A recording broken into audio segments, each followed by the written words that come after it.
నీ 10 జనపదులు నీ ఏఐసిసి ఆఫీసులున్న ఢిల్లీలో నీకు వచ్చిన ఓట్ల శాతం 5. సింగిల్ డిజిట్ కన్ఫైన్ అయింది కాంగ్రెస్ పార్టీ. ఢిల్లీలో కాంగ్రెస్కి వచ్చిన ఎన్నికల ఫలితాల్లో వచ్చిన ఓట్ల శాతం 5.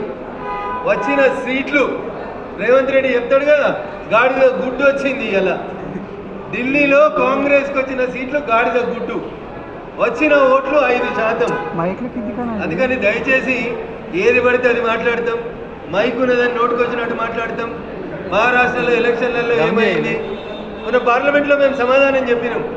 ఏ అసెంబ్లీలో ఎన్ని ఓట్లు పెరిగినాయి, ఓట్లు పెరిగిన చోట కాంగ్రెస్ ఎన్ని గెలిచింది, బీజేపీ ఎన్ని గెలిచింది అని చెప్పినాం.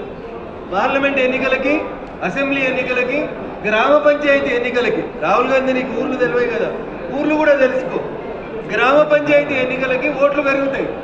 పార్లమెంట్ కంటే, అసెంబ్లీ కంటే సర్పంచ్ ఎలక్షన్లకు వచ్చేసరికి పట్టణంలో కొలువు చేస్తున్న ప్రతి ఓటర్ పోయి తన ఊర్లో ఓటేసుకోవాలనుకుంటాడు, తన సర్పంచ్ని దాన్ని గెలిపించుకోవాలనుకుంటాడు. అందుకని ఉద్యోగ రీత్యా, చదువు రీత్యా, రకరకాల కారణాల చేత పట్టణాలకి మైగ్రేట్ అయినటువంటి ఓటర్లు రాష్ట్ర శాసనసభకు ఎన్నికలు జరిగినప్పుడు తిరిగి వెనక్కి పోతారు. నీకు అవగాహన లేదు, నీకు అర్థం కాదు, ఈ దేశ చరిత్ర అసలు తెలియదు, నీకు రామాయణం తెలియదు, భారతం తెలియదు, గరీబుడి కష్టం తెలియదు. కాబట్టి కాంగ్రెస్కి ఇలా ఢిల్లీలో గాడిద గుడ్లన్నీ సీట్లన్నీ వచ్చినాయి. ఇంకా నయం రేవంత్ రెడ్డి పోయి ప్రచారం చేసి ఉంటే మైనస్ సీట్లు ఏమైనా ఉంటే అవి కూడా చేసిండ ఢిల్లీలో కూడా. అందుకనే గాడిద గుట్టించినట్టు మన తెలుగు ఓటర్లు అంతా కలిసి పెద్ద గాడిద గుట్టించి పంపించింది. అందుకని దయచేసి కాంగ్రెస్ పార్టీ, రాహుల్ గాంధీ ఈ రోజుకైనా రియలైజ్ కావాల్సింది ఏంటంటే, మేము ఏం చేసినా చెల్లుబాటు అవుతుంది, మేము ఏం మాట్లాడినా చెల్లుబాటు అవుతుంది అనేటువంటి విధానానికి స్వస్తి పలకాలి. 10% మైనార్టీలను తెచ్చి బీసీలో పెట్టేదాన్ని త్వరలోనే మేము దాన్ని ఒక రాష్ట్ర స్థాయి ఉద్యమంగా మలచబోతా ఉన్నాం.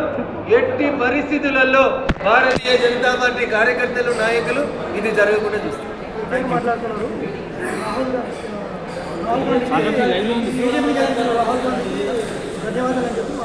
ఇప్పుడు కేటీఆర్ అనేటోడు ఇర్రిలవెంట్, రఘునందన్ రావు వ్యక్తిగతంగా మాట్లాడుతున్నాడు టీఆర్ఎస్ మీద.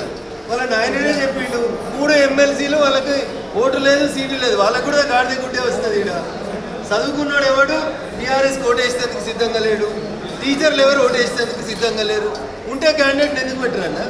KCR MLA, KTR MLA, Harish Rao MLA, కవిత మాజీ ఎంపీ, గాడ ఎలక్షన్